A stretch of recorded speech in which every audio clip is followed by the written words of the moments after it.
Assalamualaikum warahmatullahi wabarakatuh. Alhamdulillah nahmaduhu wa nasta'inuhu wa nastaghfiruhu wa natubu ilaih. Wa na'udzu billahi min sururi anfusina wa min sayyiati a'malina. May yahdihillahu fala mudilla lahu wa may yudlilhu fala hadiya lahu. Asyhadu an la ilaha illallah wahdahu la syarika lahu wa asyhadu anna sayyidana Muhammadan 'abduhu wa rasuluhu la nabiyya wa rasula ba'dah. Allahumma salli wa sallim ala sayyidina Muhammad wa ala alihi wa sahbihi wa man tabi'ahum bi ihsanin ila yaumiddin amma ba'd. Saudara-saudara yang dirahmati Allah, manusia diciptakan dan diturunkan ke muka bumi itu ada tujuannya. Sesuai dengan firman Allah pada surat Al-Baqarah ayat ke-30. A'udzu billahi minasyaitonir rajim. Bismillahirrahmanirrahim. Wa idz qala rabbuka lil malaikati inni ja'ilun fil ardi khalifah. Nah, dari ayat ini dapat kita ketahui bahwa tugas utama manusia di muka bumi ini adalah sebagai khalifah. Apa itu khalifah?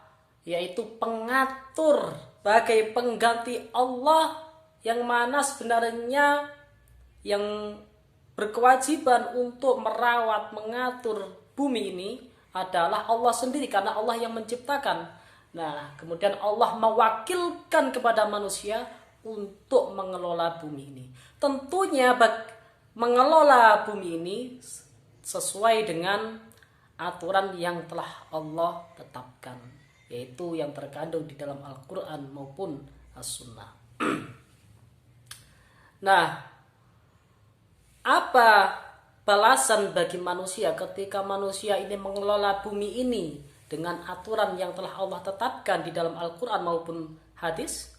Maka Allah berfirman, walau anna ahlal qura amanu wattaqaw la fatahna alaihim barakatim minas samai wal ard. Artinya, andai saja penduduk bumi ini mau beriman dan bertakwa kepada Allah, niscaya Allah akan mencurahkan keberkahan dari langit maupun dari bumi. Mengelola bumi ini tentu dengan ketaatan. Mengelola bumi ini tentu dengan aturan-aturan yang telah Allah gariskan di dalam Al-Quran. Itu artinya kita telah melaksanakan sebuah ketaatan. Dan ketaatan itu tidak mungkin ada tanpa keimanan. Artinya orang-orang yang mengelola bumi ini sesuai dengan perintah Allah, artinya orang-orang tersebut mendapatkan gelar orang-orang yang beriman dan bertakwa.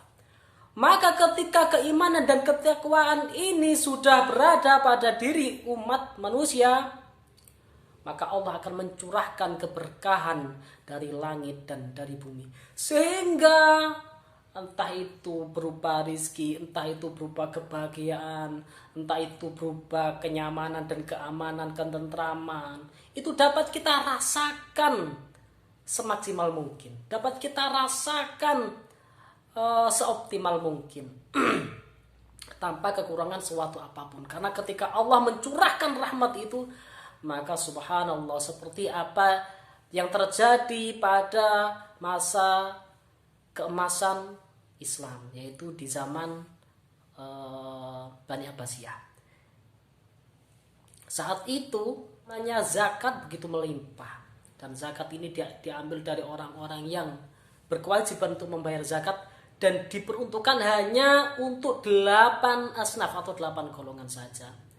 Nah, ketika zakat terkumpul, karena zakat ini dikumpulkan oleh negara, kemudian oleh negara dibagikan secara merata kepada 8 golongan yang berhak menerima zakat. Ketika 8 golongan ini sudah sempurna menerima zakat, nah apa yang terjadi? Ternyata di Baitul Mal zakat ini, dana zakat ini masih banyak, melimpah ruah.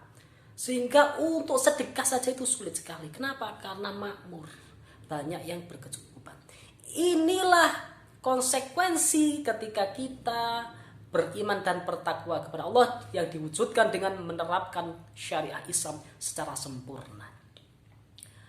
Nah, namun apa konsekuensi bila kita melalaikan kewajiban ini? Bila kita melalaikan perintah Allah untuk beriman dan bertakwa yang diwujudkan dalam penerapan syariah Islam secara sempurna, Apa konsekuensinya jika kita melalaikan itu semuanya atau bahkan menolak syariat Islam? Maka Allah berfirman, "Wa man a'rada 'an dzikri fa inna lahu ma'isyatan dhanka wa nahsyuruhu yaumal qiyamati a'ma."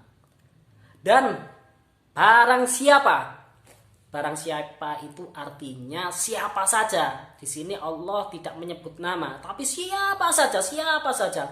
Entah itu saya, entah itu Anda, entah itu siapa saja, entah itu orang yang pandai ataupun orang yang bodoh, entah itu orang bawah, entah itu orang atas, entah itu orang awam, entah itu ulama, entah itu rakyat jelata, entah itu pejabat, siapa saja. Wa man a'rada 'an dzikri, dan barang siapa yang berpaling daripada peringatanku, kata Allah. Dan yang dimaksud peringatanku di sini adalah Al-Qur'an, perintah Allah, syariat Allah.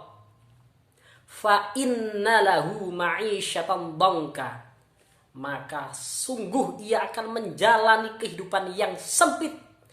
Dan jika kemaksiatan ini hanya dilakukan secara pribadi, maka kesempitan hidup ini hanya akan dirasakan oleh pribadi. Namun ketika kemaksiatan ini atau keberpalingan daripada syariat Allah ini dilakukan dalam sekup keluarga, maka kesempitan hidup itu akan dirasakan oleh keluarga itu saja. Ketika keberpalingan daripada syariat Allah ini dilakukan oleh sebuah negara, maka kesempitan hidup ini akan dialami oleh seluruh anggota masyarakat di dalam sebuah negara tersebut. Nah, seperti apa yang sedang kita alami hari ini, bahwa negeri kita sedang mengalami kesempitan hidup, di mana ada penyakit yang sampai saat ini belum tertangani secara baik. Kemudian para pejabatnya yang korup dan tidak amanah. Kemudian berbagai sumber daya alam dikuasai asing, bahkan dijual oleh para pejabat. Sedangkan rakyat banyak yang menderita, banyak yang miskin, banyak yang kekurangan makan, banyak yang menjadi pengangguran. Nah, berbagai kesempitan hidup ini hampir semuanya mengalami di negeri ini. Nah, ini kenapa? Coba kalau kita kembali lagi kita berpikir, ini karena kita telah mengabaikan perintah Allah untuk menerapkan syariahnya secara sempurna.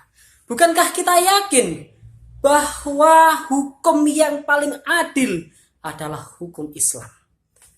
Bukankah kita yakin bahwa apa-apa yang Allah firmankan di dalam Al-Quran merupakan sebuah kebenaran tanpa sedikit pun kesalahan?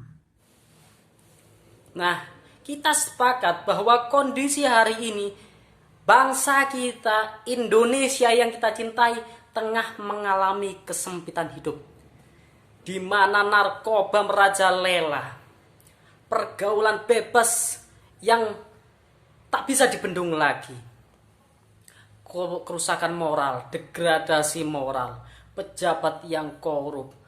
Hampir di segala lini kita itu mengalami kerusakan dan kesempitan hidup.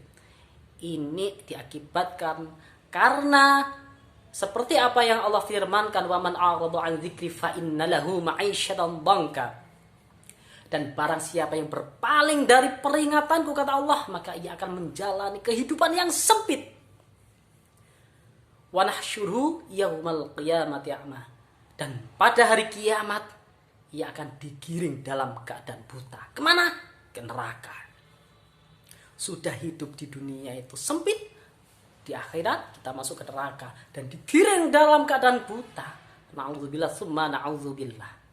Nah, di dalam video ini saya mengajak kepada saudara-saudara saya sebagai bentuk rasa cinta terhadap saudara-saudara seiman, terhadap bangsa ini, agar bangsa ini dapat terselamatkan.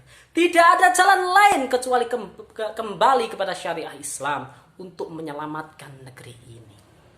Baik saudara-saudara sekalian, secara pribadi saya mengajak untuk bersilaturahmi, untuk melanjutkan dengan sebuah perbincangan apa yang harus kita lakukan sebagai seorang muslim, sebagai seorang mukmin, karena setiap mukmin itu punya kewajiban untuk melakukan aktivitas, yang mana aktivitas itu dalam rangka meninggikan izul Islam.